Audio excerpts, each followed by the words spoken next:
ఈ వీడియో ఎగ్జాక్ట్‌గా నా గురుదేవులు జగద్గురు కృష్ణ బలరాం స్వామీజీ ప్రభుపాదుల వారి వీడియో నుంచి నేను చెప్తున్నాను. అంటే డైరెక్ట్‌గా ఆయన యొక్క ఇంగ్లీష్ వీడియో ట్రాన్స్‌లేషన్ ఇది తెలుగులోకి.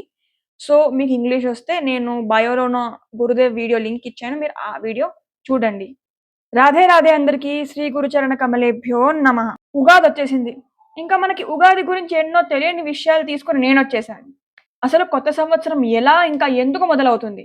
ఇంకా ఈ రోజు అంటే ఉగాది రోజు సంవత్సరం మొత్తాన్ని ఎలా ప్రభావితం చేస్తుంది?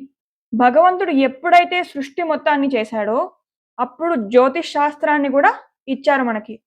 జ్యోతిష్ శాస్త్రము మన భవిష్యత్తు గురించి అంచనా పూరితంగా చెప్తుంది. అంతే కాకుండా మన గతం గురించి గూడా చెప్పగలుగుతుంది. అసలు జ్యోతిష్యం గతం గురించి ఎందుకు మాట్లాడుతోంది? ఎందుకంటే శాస్త్రం చెప్తోంది, గతస్య శోచన నాస్తి. అంటే గతాన్ని ఎప్పుడూ గుర్తు చేసుకోకూడదు అని. సో, జ్యోతిష్యం గతాన్నెందుకు చెప్తోంది? ఎందుకంటే జ్యోతిష్యం భవిష్యత్తు గురించి భవిష్యవాణి చేస్తుంది కదా! అది కరెక్ట్ అని ప్రూవ్ చేయడానికి గతాన్ని గూడా చెప్తుంది. భగవంతుడు 60 సంవత్సరాలని 3 భాగాలుగా డివైడ్ చేశారు. 60 సంవత్సరాలని ఎందుకు డివైడ్ చేశారు? ఎందుకు అంటే, ఆ కాలంలో మనిషి సగటు ఆయువు 60 సంవత్సరాలు. 100 సంవత్సరాలని చెప్పి నియమింపబడ్డా కూడా 60 సంవత్సరాలు సగటు ఆయువు ఉండేది. 60% సగటు ఆయువు ఉండేది అన్ని యుగాల్లో. అందుకే 3 భాగాలుగా డివైడ్ చేశారు 60 సంవత్సరాల్ని. ఆ 3 భాగాలు బ్రహ్మ, విష్ణు, మహేశ్వరులకిచ్చారు. జ్యోతిష్యం వారణాసి నుంచి మొదలైంది. కాశీ విశ్వవిద్యాలయం జ్యోతిష్ శాస్త్రానికి కేంద్రంగా ఉండేది. ఇవాల్టికి కూడా యూనివర్సిటీ లాగా చేశారిప్పుడు. అక్కడ గూడా నేర్పిస్తున్నారు. శ్రీమద్ భాగవత మహాపురాణంలో విక్రమాదిత్య అనే మహారాజు గురించి వర్ణన వస్తుంది. వ్యాసుల వారు ఎప్పుడో ఇలాంటి మహారాజు రాబోతున్నారని రాశారు. ఇంకా చాలా చాలా భవిష్యవాణులు గూడా వ్యాసుల వారు రాశారు. సో, అది పక్కన పెడితే విక్రమాదిత్య అనే మహారాజు ఏం చేశారంటే, ఆయన పుట్టిన రోజు నుంచి కొత్త సంవత్సరం మొదలయ్యేలాగా ఉండాలి అని చెప్పి ఆయన స్థాపించారనమాట.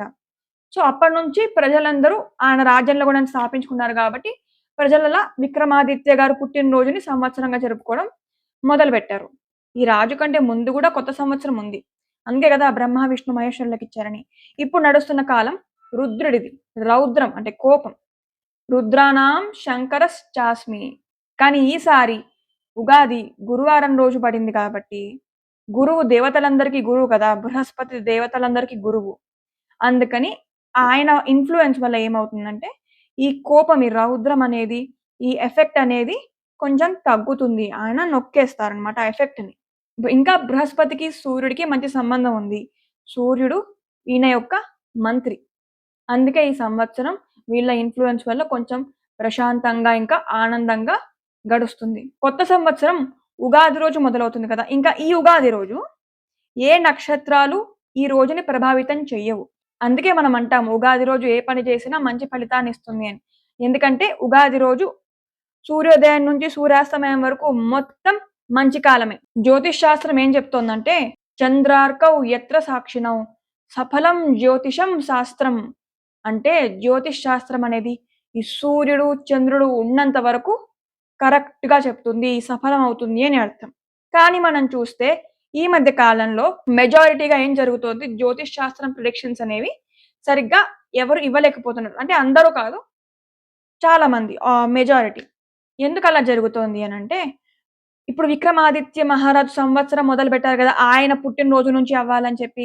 సో, దానివల్ల ఏం జరుగుతోంది, ఈ నక్షత్రాలు కాలిక్యులేషన్స్‌లో కొంచెం డిఫరెన్స్ ఒస్తోంది. అందుకే మనం ఎవరు జ్యోతిష్యమైనా వింటున్నామంటే మనం గుర్తుపెట్టుకోవాల్సిన విషయం ఏంటి అంటే, వాళ్ళు సరిగ్గా జ్యోతిష్ శాస్త్రాన్ని అభ్యాసం చేశారా లేదా? ఇంకా వాళ్ళు సాత్వికంగా జీవితాన్ని గడుపుతున్నారా లేదా? వాళ్ళ ఆచరణ శాస్త్రీయంగా ఉందా లేదా? వాళ్ళు సరిగ్గా మంచిగా భగవంతుని భక్తులా కాదా? వాళ్ళు మంచిగా భక్తి చేస్తున్నారా లేదా? ఇవన్నీ మనం జాగ్రత్తగా గమనించుకోవాలి. అప్పుడే కరెక్ట్ ప్రిడిక్షన్స్ అనేవి రావచ్చేంటి వస్తాయి. ఎందుకంటే సఫలం జ్యోతిషం శాస్త్రం. ఈ రోజు ఉగాది రోజు కృష్ణ భక్తులు ఇంకా ఎక్కువ కృష్ణనామ జపం చేస్తారు. అందుకే నాతో చెప్పండి హరే కృష్ణ, కృష్ణ కృష్ణ హరే హరే, హరే రామ, రామ రామ హరే హరే. రాధే రాధే అందరికి.